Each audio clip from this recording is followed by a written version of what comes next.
Okay, okay, live hormone. Okay, welcome everybody, my viewers, I viewers, Kudima Live Entertainment viewers, subscriber, I will Nushijaba, I channel will Nushijaba, Kudimapu, I na channel Sida, live on that Taram Okchari, Ngasi say live talk Jabani, Quire Asia live talk the book. Live say I talk the book Quire. Ano ngasi siyang special ba numit ama oiramba ko ai si khangni ningsing e ko ta senga ko lockdown gi shuti sang lei ki ba du school ka da ba kho ta ba ma pan si ka thok ta ba na maram oraga ko se kari numit kai ta bu ko pun su ai si ningsing dre mamang dadi ngasi gi numit si yamna valuable sar na yamna mama leina logja ba numit ni ngasi se ai status ama khakta aina sama kakta in thengna zarur bai tai ngasi je 5th June gi tang manga je masi am special ab nu ko ai si mar tu sum message ka lak pai sum pa so pa ge ko mayam si message sum thabi lo live sum chatting to minasi ngasi je World Environment Day 2021 gi 5th June mayam lo ning sing biram gani ngasi numi se mayam kanam ta kawramoy World Environment Day ta ba numit oira ko asigi maramda aina khitang mayamda information amtang aigi site ge aina khangjaba khara knowledge khara share tawge aina live se khudakta isum tawjabani pungse hojik se pung mari tadore ko ai kuina tawjaroi mem yari makhai aigi live se changbira u angang khara na sar live tawda kuire aigi subscriber aigi nungsijaba viewer singa live tawda kuire live amtang tawbiro aina haibaduda ngasi surprise yam surprise oina ina live se tawjabani World Environment Day gi maramda knowledge khitang pige haina khanduna yumda lei leina knowledge khara bijage tawduna ai live se tawjabani amusung ai channel live se entertainment bu nungsibiriba ai bu subscribe tawbiriba ai bu support tawbiriba khudingmapu aina ai site gi thamoi sengna thanks haijari thagat phongdokjari yari makai live ta changbiro information kitang ai pijagi tawbani ai site tagi mayam sum Google da kaida encyclopedia da thiraga Wikipedia da sum changaga kano tawbi ai khangba ai kesu kaide adubo khoi sum changaga thirubo kholo se khara boring su chugale dana ko aduna ai se sum mayam gi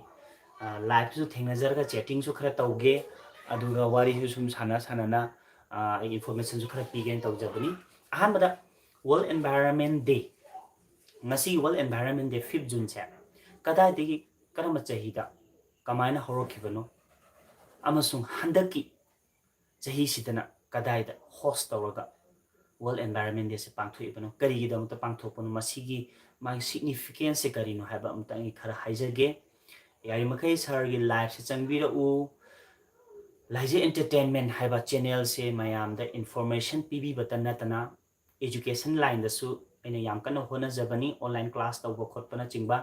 de marak entertaining programs ke ama khak tongan ba nokning ba funny videos ke ama khak collection tawraga aina upload tawjabani adi mathak sida hojik wari yam nungsi ba aigi punchi da thokhiba aina thengna khiba true incident da based tawba wari kaya amasu matham manau naina lijari bani wari ama ai ngarang lahanta tingkhang marakta leinam haina tasengna aigi punchida ai satra ama khakta thokhiba aina thengna khiba wari ni mayam yai khai changbira u live se ai ga wari sum sanasi ko noi ga sanadab su wai sanadab su kuire aduga live se tawdab su kuire ko ai se live se kya tawgandi ngasi yam tangna numit se ai lawjabani okay World Environment Day gi maramda khasitang ai haijarake masi UN na United Nations Organization UNO na design tawki 1972 da World Environment Day se akhoi prithvi se green oindaba yade sanghandaba yade uwa kandaba yade uwa thadaba yade maramdi akhoi ngasi punsi hingiba se because of them pambi sing maron thoktraba thawai di pale hana living things ne di akhoi anga odi de tama aba adu marol di thokjadaba marol thokta makhoi akhoi hingalaga thami aba ngasi pau masi moi gi value khangse upami sing si gi value se pikhra pambi ami lei ami hai ami value se khangse adu khanga pana UNO na environment se pollution mayamsina akhoi loina siba tare suffocation tawduna siba tare na akhoi ba asengba nungsi piriba pambi mayambu umang singsibu kanji haina uwa yokhasi 1972 da design tawra matungda 1974 dagi khangjan biu ko mayam sum record sum 1972 da design tawra matungda world environment day pangthokpagi makhon matungda ahanba oina 1974 da June gi tang manga da 1974 da pangthokpa hokeba world environment day se karama slogan galona slogan sina only the earth hai 1974 da big slogan se ahamba pangthokba June gi date 5 world environment day se masi slogan oikiba se kari oiki habada only the earth hai slogans prithvi khakta hai marami graham yam leiyaba ko de tunga to akoina khangudaba universe da graham yam lei koi 9 planets khatana te 8 planets khatana te mayam leiri na koina discover to ruta pagine then mayam ji marak sida only earth khata sida ne prithvi sida ne ko thawai pamba hingba ngami so earth sida focus to wai wale okay asmai pangthoki aina chat gomba laadi sum ai sum pajarake mayam sum chatting sum tawbiro ai ga wari sana ningba khoningba leba taraga so ai viewers sing nungsi bituna ai ge channel sida thoido ai ko chat le araga hoji blog number khot ai ngam chade manani corona virus ki khoi pandemic mayam si loi thengna riba naktani mayam su yumda sum lebiu chection lebiu adugi yumda sum leba matam na khoi phone na ayam na all eba phone on ba kanda kitang entertaining oinam kitang informative oinaba kitang knowledgeable oinaba ai ge channel de khara sum hona jabni mayam nungsi biu subscribe tawdabsing subscribe tawsan biu bell notification su sum choi choi namchan biu mathang mathangi aina video thal pa kanda khangna ba gitam ai nungai nungai biam tawto yum da pham phamna we prank call kaya ama the reaction videos kaya ama funny videos kaya ama ai puslaga tawduri okay world environment day ai focus tawbri ai ngasi world environment day gi wari si kitan ai kano tawjarake masi design tawre then lisang shitna chahi khuding adudagi hauraka ngasi phawbada jungi tang manga je world environment day na prithvi pumbada not only in India all over the world prithvi pumbada world environment day hena highlight thabi numi pangthok tuna lai ya ada handaki chahi se 2021 je handaki chahi se corona gi problem thengari ba chahi hai tare mamang ju thengna budi ko handaki chahi se kadai de kanana host toge khangbi aigi chat aigu yengbiri chat singse sum khangbi ba yargari sum wai sana si ko koi ko handaki chahi se yam ngak pase 2021 gi world environment day host chahi khuding host to bale yaba ko handaki chahi host to country se Pakistan ta ne Pakistan sina host to in handaki 2021 gi world environment day se Pakistan na host to ago chahi khuding theme mamam laigani world environment day ki theme je laigani ba handak chahi ki theme wori se kari oige ha matamda Pakistan da pangtui ba se kari haina theme je hai ha matamda Reimagine hai Reimagine REIMAGINE Reimagine masi arthadi recreate tauba restore tauba hai Reimagine hai base recreate tauba restore tauba amukana semgalakpa amukana sagalakpa amukana hani phibam du la an ba hai bane ko asmai toraga handak Pakistan da pangthui phare oiningbo orasunu prithvi pumbagi wakhalonda ekhoida hojik thamaroi si now let us see our environment akoi buda amte yengcheba adom na ngasi phawba gyan tarakpa matamgi hai kya tharagi lei kya tagaragi amtang just nasana nasa ko hangkhra hangbiyo ko akoi pambi hai lei thabse koi nungsibe yam darkar lei ko marami yam lei one adult tree ai kisita knowledgeable oiba kisita ina khangjaba saiti khara haijarake ai ju thigal du paru ba naina rubudana pambi adult orba pambi ujau amana mi marigi hek pokpodagi siba phawgi oxygen si piba ngame adudi yang hek aina hai am leim tharaba hingallaba chahallaba aduga mapung mari fahalaba haiba pambi dana mi mari kandoi mi mari gi punchi se kandoi ne oxygen pidoine adu uma chobu uzaw mi yali se mi mari hat baga chap manana lawba yai khoi imagine to biya habani ko maramdi mi pambi chobu aduna my lifetime da ma piri oxygen sina mi mari adult oiba mi mari hingan ma ngamlagadi pambi amadu yalu matamda imagine to biya mi mari hatpaga mane adu pambi amata adu ma yan basa mi hatpaga mane adudi aikuna aikui akoibada school gi akoibada natraga university da club ka pullaga lekai ka pullaga organization ka pulle haraga aigi yum gi akoibada ate te natraga su hai lei char tongan tong makhal gi thajanba yamna kana yamna phai aduga hojikti yam nungai ba na kha yum de chathok khutok je kya tawdabanina hobby ama oina isa gi haina jabi ama oina aigi yum gi akoibada hai lei makhal makhal thajanba masi tawbi yai ekoina aduga yaragadi tawbiu haiba wafam asu ngasi gi world environment day na lakpasida ai mayam da ai haijage aigi site gi su request tawjage aigi isamaksu hai lei yam pamjaba thaba yam pamjaba adugumba mani aigi yumgi akoibada ayambana ikhoigi aigi popiba ima suko hai lei se yam thaba pamjaba aduga better half ko madam haiba tare ma su hai lei yam pamjaba don aigi icha sing phauba hai lei thaba pamjaba adugumba amati oi aduna aigi yumgi akoibada hai lei makhal makhal gi hawi pali haiba tare yan atei su sum tawbiu masi haire haina aina yam tawre tawde haiba wafam nate aibu ngasi yengbiriba natra yengdoriba misingse kana oiduna haba matam just ate kana so ai nungsijaba ai subscriber sing ai viewers sing ne ba aibu udori se adudi aibu soina ai wahai se soina tabi gani khalli ate ne natra kasu ai subscribe to ai channel se nungsida ne subscribe to biri se nungsibai ne ba adudi ai wahai se khajita orju loction bigani khalli maruina ai subscribe to ai friends circle mayam yaure then masa khangda basu yam yaure then ai satra mairoi sing chu yam yaure ba always abu nungsibiba mayam yauri aduna ngasi knowledge and pibibo oina aigi channel asisu mayam support tobiu adu nungsibiu aduga hene hena like video khudingi yengbiu khara khara ko kana daba waragadi sum skip tobiu kaishu kai balite kana ba orba ya entertaining orba yamna phagi jugai gi yam entertainment maram di hujik yumda pham phamna laibase masidi kitang khoi tawkhum khangdidana ko amurom da hai taragadi aduna akhoi se kitang akhoi chatpa khotpa thoppa se yadabanina akhoi entertaining oina ba maram ta funny videos kaya collection taro ai thaga charakpani hana su yenga lai raba video sing ni adubu ai gi site gi sum ene collection tawjaban den hojik wari ga lira ising se ai taseng handak mathangi wari amang su li duri ba ko taseng ina thengna jaba wari ni maming matha du ai khara di lochare ba ko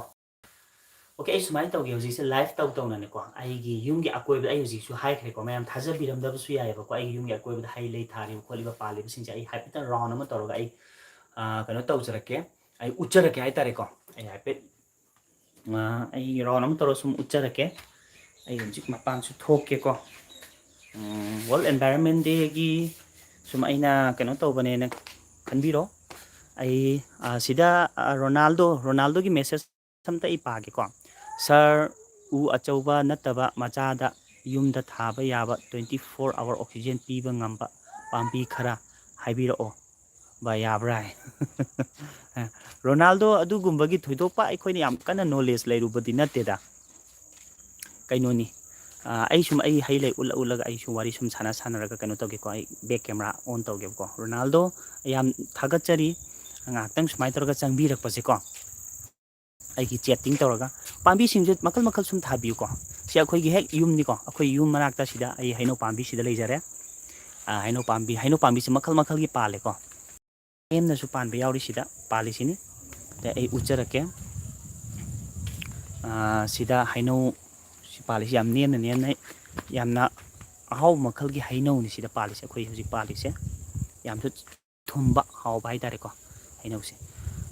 ai gi khata palen ujabadi na te ko maya loina ba kisu palam gani ko haino se hauji se season sumai tara ai gi yum gi he manakta pale ko then sida gi son ucharake then sida kapoi pomegranate pan bu ramani ko ai sum uchabani ai gi yum gi akoi ba ko mayam su thajana ba ko panghai hai ba orangani gan khan ba yai ba ko sida ai gi kapoi pali maningrom dani akoi yum maningrom da sida kapoi pali se kapoi pale then sida thaibong pambi ni ko sida wang ro thaibong budi pandri ꯊꯩꯕꯣꯡ ꯄꯥꯝꯕꯤ ꯂꯩꯔꯦ ꯁꯤꯗ ꯑꯋꯥꯊꯕꯤ ꯄꯥꯜꯂꯝꯃꯦ ꯂꯣꯏꯈ꯭ꯔꯦ ꯀꯣ then ꯑꯇꯩ ꯁꯨꯝ round ꯑꯩ ꯎꯠꯆꯔꯛꯀꯦ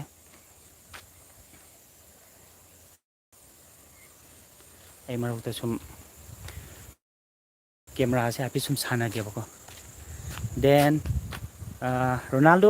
ꯅꯪꯅ ꯑꯣꯛꯁꯤꯖꯦꯟꯒꯤ ꯑꯗꯨꯒꯨꯝꯕ ꯑꯦꯃꯥꯎꯟꯒꯤꯗꯤ ꯑꯩꯈꯣꯏꯅ ꯁꯦꯡꯅ ꯈꯪꯕ ꯅꯠꯇꯦꯗ ꯀꯣ ꯑꯗꯨ ꯑꯩꯈꯣꯏ ꯌꯨꯝꯒꯤ ꯃꯅꯤꯡꯗ ꯄꯥꯝꯕꯤ ꯃꯈꯜ ꯃꯈꯜ ꯁꯨꯝ ꯊꯥꯕꯤꯌꯨ ꯍꯩ ꯂꯩꯀꯣ ꯁꯨꯝ ꯅꯨꯡꯁꯤꯕꯤꯌꯨ ꯄꯥꯝꯕꯤ ꯅꯦꯆꯔ ꯅꯨꯡꯁꯤꯕ ꯃꯤꯁꯤꯡꯁꯦ ꯐꯠꯇꯕ ꯊꯕꯛꯁꯦ ꯀꯌꯥ ꯇꯧꯒꯟꯗꯕꯅꯤ ꯑꯩ ꯊꯥꯖꯕꯅꯤꯀꯣ ꯁꯦ ꯑꯗꯨꯒ ꯁꯤꯗ ꯑꯩꯈꯣꯏ ꯄꯨꯡꯗꯣꯟ ꯄꯥꯝꯕꯤꯅꯤꯀꯣ ꯁꯦ ꯑꯩꯈꯣꯏ ꯌꯨꯝꯒꯤ ꯃꯅꯤꯡ ꯆꯦꯠꯄꯟ ꯂꯩꯌꯦꯕꯀꯣ ꯌꯨꯝꯒꯤ ꯃꯅꯤꯡꯗ ꯆꯦꯠꯄꯟ ꯂꯩ ꯑꯩꯈꯣꯏ ꯁꯤꯅꯔꯤꯁꯨ ꯁꯨꯝ ꯐꯖꯕꯅꯤ ꯗꯦꯟ ꯑꯩꯈꯣꯏ ꯃꯈꯟꯗ ꯑꯩꯈꯣꯏ ꯃꯦꯗꯥꯝꯅ ꯊꯥꯕ ꯀꯩꯅꯣꯅꯤ ꯑꯩꯈꯣꯏ ꯄꯨꯈ꯭ꯔꯤ ꯃꯅꯤꯡꯗ ꯄꯨꯈ꯭ꯔꯤ ꯑꯃ ꯂꯩ ꯂꯩꯅꯤꯀꯣ ꯃꯈꯜ ꯃꯈꯜꯒꯤ ꯂꯩꯁꯤꯡ ꯊꯥꯔꯤ ꯑꯩ ꯁꯨꯝ ꯔꯥꯎꯟ ꯇꯧꯔꯛꯀꯦ ꯑꯗꯨꯒ ꯁꯣꯝꯗ ꯑꯩꯅ ꯌꯥꯝ ꯅꯨꯡꯁꯤꯖꯕ ꯄꯥꯝꯕꯤ ꯑꯃꯒ ꯌꯥꯝ ꯋꯥꯅ ꯍꯤꯡꯍꯟꯖꯕꯅꯤ ꯁꯤꯗ ꯀꯔꯤ ꯍꯥꯏꯅꯤ ꯂꯩꯍꯥꯎ ꯄꯥꯝꯕꯤꯁꯦ ꯁꯤ ꯂꯩꯍꯥꯎ ꯄꯥꯝꯕꯤ ꯑꯃ ꯎꯔꯤꯁꯤꯀꯣ ꯁꯤ ꯂꯩꯍꯥꯎ ꯄꯥꯝꯕꯤꯁꯦ ꯗꯦꯟ ꯁꯣꯝꯗꯁꯨ ꯍꯩꯅꯧ ꯄꯥꯝꯕꯤ ꯂꯩꯔꯦꯀꯣ ꯍꯩꯅꯧ ꯁꯤꯁꯨ ꯍꯩꯅꯧ ꯄꯥꯜꯂꯤ ꯁꯤꯒꯤ ꯍꯩꯅꯧꯁꯤꯕꯨꯗꯤ ꯀꯌꯥꯗꯤ ꯍꯥꯎꯇ꯭ꯔꯦꯕꯀꯣ ꯀꯌꯥ ꯍꯥꯎꯕꯗꯤ ꯌꯧꯗꯦ ꯉꯁꯥꯏꯒꯤ ꯑꯆꯧꯕꯗꯣ ꯑꯗꯨꯅ ꯍꯦꯟꯅ ꯍꯥꯎꯕ ꯍꯦꯜꯂꯦ ꯗꯦꯟ ꯑꯇꯩꯁꯤ ꯅꯣꯕꯥꯞꯅꯤ ꯅꯣꯕꯥꯞꯁꯨ ꯄꯥꯜꯂꯤꯗꯣ ꯅꯣꯕꯥꯞꯁꯦ ꯄꯥꯟꯕ ꯍꯧꯔꯦ ꯁꯤꯒꯤ ꯅꯣꯕꯥꯞꯁꯤꯁꯨ ꯍꯥꯎꯋꯤ ꯀꯣ ꯗꯦꯟ ꯑꯇꯣꯞꯄ ꯑꯩ ꯍꯧꯖꯤꯛ ꯍꯩꯅꯧ ꯃꯈꯜ ꯑꯃꯁꯨ ꯑꯩ ꯎꯠꯂꯛꯀꯦꯕꯀꯣ ꯍꯩꯅꯧꯁꯤ ꯌꯥꯝ ꯐꯖꯕ ꯍꯩꯅꯧ ꯍꯥꯏꯇꯥꯔꯦ ꯑꯩꯁꯨ ꯌꯨꯝꯒꯤ ꯑꯀꯣꯏꯕꯗ ꯆꯠꯂꯒꯅꯤ ꯎꯠꯂꯛꯏꯁꯦ ꯃꯌꯥꯝ ꯁꯨꯝ ꯆꯦꯠꯇ ꯁꯨꯝ ꯂꯥꯛꯄꯤꯌꯣ ꯔꯣꯅꯥꯜꯗꯣꯅ ꯂꯥꯛꯄꯤꯕꯁꯦ ꯌꯥꯝ ꯅꯨꯡꯉꯥꯏ ꯁꯤ ꯑꯩꯈꯣꯏꯒꯤ ꯌꯨꯝꯒꯤ ꯍꯦꯛ ꯑꯩꯈꯣꯏ ꯁꯤꯗ ꯁꯨꯃꯥꯡ ꯂꯩꯔꯦꯗꯅꯀꯣ ꯌꯨꯝꯒꯤ ꯍꯦꯛ ꯃꯅꯥꯛꯇ ꯑꯩꯈꯣꯏ ꯁꯤ ꯀꯩ ꯃꯆꯥ ꯑꯃ ꯂꯩꯕꯀꯣ ꯑꯗꯨꯒꯤ ꯃꯅꯥꯛꯇ ꯄꯥꯟꯕ ꯀꯩꯅꯣꯅꯤ ꯍꯧꯕ ꯂꯩꯅꯤ ꯐꯖꯕꯅꯤꯀꯣ ꯑꯩꯈꯣꯏ ꯂꯥꯏ ꯈꯨꯔꯨꯝꯕ ꯈꯣꯠꯂꯝꯕꯗ ꯂꯣꯏ ꯁꯤꯖꯤꯟꯅꯩ ꯑꯩꯈꯣꯏ ꯁꯤꯗ ꯂꯥꯏ ꯀꯠꯂꯤꯁꯦ ꯁꯤ ꯂꯩꯁꯦ ꯁꯤ ꯂꯩꯁꯦ ꯁꯤꯗꯩ ꯁꯨꯝ ꯑꯩꯈꯣꯏ ꯁꯤꯗ ꯁꯨꯝ ꯇꯧꯔꯒ ꯑꯩꯈꯣꯏ ꯌꯨꯝꯗꯒꯤ ꯁꯨꯝ ꯀꯠꯂꯦ ꯑꯗꯣ ꯁꯤꯗ ꯄꯥꯜꯂꯤꯕ ꯍꯩꯅꯧꯁꯤ ꯌꯦꯡꯕꯤꯌꯣꯕꯁꯦ ꯁꯤ ꯍꯩꯅꯧꯁꯦ ꯑꯗꯣꯝꯒꯤꯁꯨ ꯄꯥꯟꯕꯁꯨ ꯌꯥꯎꯔꯝꯒꯅꯦꯕꯀꯣ ꯁꯤ ꯍꯩꯅꯧꯁꯦ ꯑꯝꯇ ꯌꯦꯡꯕꯤꯌꯣ ꯃꯁꯤ ꯌꯥꯝꯅ ꯊꯨꯝꯕ ꯀꯣ ꯉꯥꯛꯁꯪ ꯉꯥꯡꯅ ꯄꯥꯜꯂꯤꯁꯤꯀꯣ ꯁꯤ ꯑꯩ ꯎꯠꯂꯛꯀꯦꯕ ꯁꯤꯒꯤ ꯍꯩꯅꯧ ꯈꯔ ꯄꯥꯜꯂꯤꯁꯦ ꯁꯤꯒꯤ ꯍꯩꯅꯧ ꯄꯥꯜꯂꯤꯁꯦ ꯎꯔꯦꯀꯣ ꯁꯤ ꯍꯩꯅꯧꯁꯦ ꯁꯤ ꯍꯩꯅꯧꯁꯦ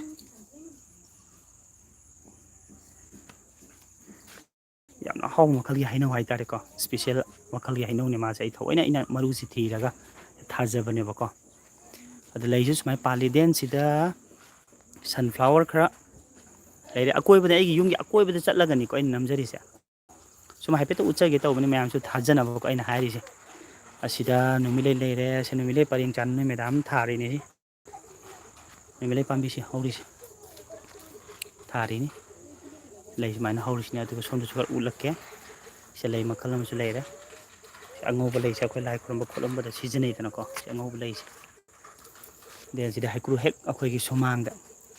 ꯑꯩꯈꯣꯏ ꯍꯦꯛ ꯁꯨꯃꯥꯡꯗ ꯁꯤꯗ ꯌꯥꯝ ꯆꯥꯎꯅ ꯍꯩꯀ꯭ꯔꯨ ꯄꯥꯝꯕꯤ ꯑꯃ ꯂꯩꯔꯤꯁꯦ ꯍꯩꯀ꯭ꯔꯨ ꯄꯥꯝꯕꯤꯅꯤꯀꯣ ꯁꯦ ꯍꯩꯀ꯭ꯔꯨ ꯄꯥꯝꯕꯤꯅꯦꯕ ꯁꯦ ꯎꯔꯦꯀꯣ ꯁꯤꯗ ꯍꯩꯀ꯭ꯔꯨ ꯄꯥꯝꯕꯤ ꯍꯦꯛ ꯃꯈꯣꯡꯁꯤꯗ ꯑꯦꯂꯣꯕꯦꯔꯥꯁꯦ ꯑꯩꯅ ꯑꯃꯈꯛ ꯊꯥꯈꯤꯕꯅꯦꯕꯀꯣ ꯃꯌꯥꯝꯁꯨ ꯑꯦꯂꯣꯕꯦꯔꯥꯒꯨꯝꯕ ꯄꯥꯝꯕꯤꯔꯒꯗꯤ ꯑꯩ ꯁꯨꯝ ꯄꯤꯕꯤꯕ ꯌꯥꯒꯅꯤꯀꯣ ꯑꯩꯉꯣꯟꯗ ꯄꯥꯎ ꯐꯥꯎꯅꯕꯤꯔꯛꯑꯣ ꯑꯦꯂꯣꯕꯦꯔꯥ ꯗꯔꯀꯥꯔ ꯂꯩꯔꯒꯗꯤ ꯌꯥꯝ ꯀꯥꯟꯅꯕꯅꯤ ꯃꯥꯁꯦ ꯑꯌꯨꯔꯕꯦꯗꯤꯛꯀꯤ ꯌꯥꯝ ꯀꯥꯟꯅꯕꯅꯤ ꯑꯩ ꯁꯨꯝ ꯄꯤꯖꯔꯛꯀꯦ ꯁꯤꯒꯤ ꯀꯩꯅꯣ ꯃꯈꯣꯡꯁꯤꯗ ꯉꯁꯥꯏ ꯂꯩꯗꯣ ꯁꯤꯗꯁꯨ ꯑꯃ ꯍꯧꯔꯦ ꯗꯦꯟ ꯁꯤꯗ ꯃꯈꯜ ꯃꯈꯜꯒꯤ ꯑꯩꯈꯣꯏꯒꯤ ꯏꯆꯥꯅꯨꯄꯤꯒ ꯅꯣꯏ ꯃꯦꯗꯥꯝꯒꯅ ꯊꯥꯕꯅꯤ ꯁꯤꯗꯁꯨ ꯁꯅꯥꯔꯩ ꯄꯔꯦꯡ ꯁꯥꯅ ꯁꯤ ꯊꯥꯔꯤꯁꯦ ꯍꯩ ꯂꯩ ꯁꯨꯝ ꯊꯥꯕ ꯄꯥꯝꯖꯕ ꯍꯥꯏꯇꯥꯔꯦꯀꯣ ꯑꯗꯨꯒ ꯁꯤꯗꯒ ꯂꯩ ꯊꯥꯔꯤꯁꯦ ꯁꯤꯗꯒ ꯄꯔꯦꯡ ꯁꯥꯅ ꯊꯥꯔꯤꯁꯦ ꯎꯔꯦꯀꯣ ꯁꯨꯃꯥꯏꯅ ꯊꯥꯕꯅꯤꯀꯣ ꯈꯔ ꯃꯈꯜ ꯃꯈꯜ ꯂꯩ ꯊꯥꯔꯤꯁꯦ ꯁꯨꯃꯥꯏꯅ ꯁꯨꯝ ꯁꯤꯅꯔꯤ ꯁꯨꯝ ꯎꯠꯆꯕꯅꯦ ꯑꯩꯅ ꯑꯣꯀꯦ ꯑꯣꯀꯦ ꯑꯁꯨꯃꯥꯏꯅ ꯇꯧꯔꯒ ꯑꯩꯈꯣꯏ ꯁꯨꯝ ꯑꯩꯒꯤ ꯌꯨꯝꯒꯤ ꯑꯀꯣꯏꯕꯗ ꯁꯨꯝ ꯈꯔ ꯉꯝꯖꯕ ꯁꯨꯝ ꯈꯔ ꯊꯥꯔꯤ ꯀꯣ ꯑꯗꯨ ꯂꯥꯏꯐꯁꯦ ꯌꯥꯝ ꯁꯥꯡꯅꯗꯤ ꯑꯩ ꯅꯝꯖꯔꯔꯣꯏꯒꯦ ꯑꯩ ꯌꯨꯝꯗ ꯀꯥꯗ ꯑꯃꯨꯛ ꯆꯪꯉꯛꯑꯦ ꯂꯥꯏꯐꯁꯤ ꯌꯥꯝ ꯁꯥꯡꯅꯗꯤ ꯑꯩ ꯅꯝꯖꯔꯔꯣꯏꯒꯦ ꯑꯩ ꯉꯁꯤꯒꯤ ꯑꯣꯏꯅꯗꯤ ꯃꯤꯅꯤꯠꯁꯤꯁꯨ 10 ꯑꯣꯏꯁꯤꯟꯈꯤꯗꯣꯔꯦ ꯃꯌꯥꯝ ꯃꯤꯁꯨ ꯆꯪꯉꯛꯈꯤꯗ꯭ꯔꯦ ꯂꯥꯏꯐꯁꯦ ꯇꯧꯕꯗꯤ ꯃꯇꯝꯁꯦ ꯑꯩꯅ ꯍꯥꯏꯈꯤꯗꯕꯒꯤꯁꯨ ꯑꯣꯏꯔꯝꯕꯁꯨ ꯌꯥꯏꯀꯣ ꯃꯌꯥꯝꯁꯨ ꯇꯨꯝꯅꯕ ꯄꯣꯊꯥꯕ ꯃꯇꯝꯁꯨ ꯑꯣꯏ ꯁꯤꯒꯤ ꯇꯥꯏꯃꯤꯡꯁꯦꯀꯣ ꯀꯩꯁꯨ ꯀꯥꯏꯗꯦ ꯃꯊꯪꯒꯤ ꯅꯨꯃꯤꯠꯇ ꯑꯃꯨꯛꯀꯁꯨ ꯍꯦꯟꯅ ꯂꯥꯏꯚ ꯇꯧꯔꯛꯄ ꯃꯇꯝꯗ ꯑꯩ ꯃꯇꯝ ꯁꯨꯝ ꯍꯥꯏꯖꯔꯛꯀꯦ ꯉꯁꯤꯗꯤ ꯖꯁ ꯑꯦꯟꯚꯥꯏꯔꯟꯃꯦꯟ ꯗꯦ ꯋꯥꯔꯜ ꯑꯦꯟꯚꯥꯏꯔꯟꯃꯦꯟ ꯗꯦꯁꯤ ꯅꯤꯡꯁꯤꯡꯍꯟꯕ ꯑꯣꯏꯅ ꯑꯩꯅ ꯂꯥꯏꯚꯁꯦ ꯇꯧꯖꯕꯅꯤ ꯑꯗꯨꯒ ꯑꯩꯒꯤ ꯔꯤꯀ꯭ꯋꯦꯁ ꯍꯥꯏꯕꯕꯨ ꯍꯩ ꯂꯩ ꯊꯥꯕꯤꯌꯨ ꯅꯦꯆꯔ ꯅꯨꯡꯁꯤꯕꯤꯌꯨ ꯄ꯭ꯔꯀ꯭ꯔꯤꯇꯤ ꯅꯨꯡꯁꯤꯕꯤꯌꯨ ꯃꯍꯧꯁꯥ ꯄ꯭ꯔꯀ꯭ꯔꯤꯇꯤꯁꯤ ꯅꯨꯡꯁꯤꯕꯤꯌꯨ ꯃꯥꯒꯤ ꯃꯁꯥꯏꯒꯣꯜꯗꯅꯤ ꯑꯩꯈꯣꯏꯅ ꯉꯁꯤ ꯅꯨꯡꯉꯥꯏꯅ ꯍꯤꯡꯂꯤꯕꯁꯦ ꯀꯣ ꯑꯗꯨꯅ ꯎ ꯋꯥ ꯍꯩ ꯂꯩ ꯊꯥꯕ ꯄꯥꯝꯕꯤꯌꯨ ꯁꯤꯡꯁꯦ ꯀꯩꯗꯧꯁꯨ ꯐꯠꯇꯕ ꯋꯥꯈꯜꯁꯨ ꯈꯟꯗꯕꯅꯤ ꯐꯠꯇꯕ ꯊꯕꯛꯁꯨ ꯇꯧꯗꯕꯅꯤ ꯃꯁꯤ ꯑꯩꯒꯤ ꯊꯥꯖꯕꯅꯦꯕ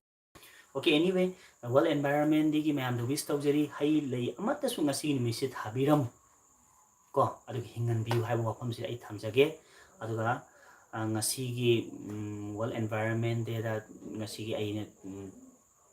ꯊꯤꯝꯁꯨ ꯑꯩ ꯍꯥꯏꯖꯈ꯭ꯔꯦ ꯄꯥꯀꯤꯁꯇꯥꯟꯗ ꯇꯧꯕꯅꯤ ꯍꯣꯁ ꯑꯣꯏꯕꯁꯤ ꯃꯣꯏꯅꯅꯤ ꯍꯥꯏꯕ ꯋꯥꯐꯝꯁꯦ ꯑꯩ ꯊꯝꯃꯒ ꯃꯌꯥꯝꯒꯤ ꯅꯨꯡꯁꯤꯕꯤꯕ ꯁꯞꯄꯣꯔꯠꯇꯨ ꯇꯧꯕꯤꯌꯨ ꯂꯥꯏꯛ ꯁꯤꯌꯔ ꯁꯕꯁꯀ꯭ꯔꯥꯏꯕ ꯑꯩꯒꯤ ꯆꯦꯅꯦꯜꯁꯦ ꯇꯧꯕꯤꯌꯨ ꯌꯥꯔꯤꯃꯈꯩ ꯁꯤꯌꯔ ꯇꯧꯕꯤꯌꯨ ꯑꯩ ꯌꯥꯔꯤꯈꯩ ꯃꯌꯥꯝꯒꯤ ꯁꯦꯕꯥꯗꯣ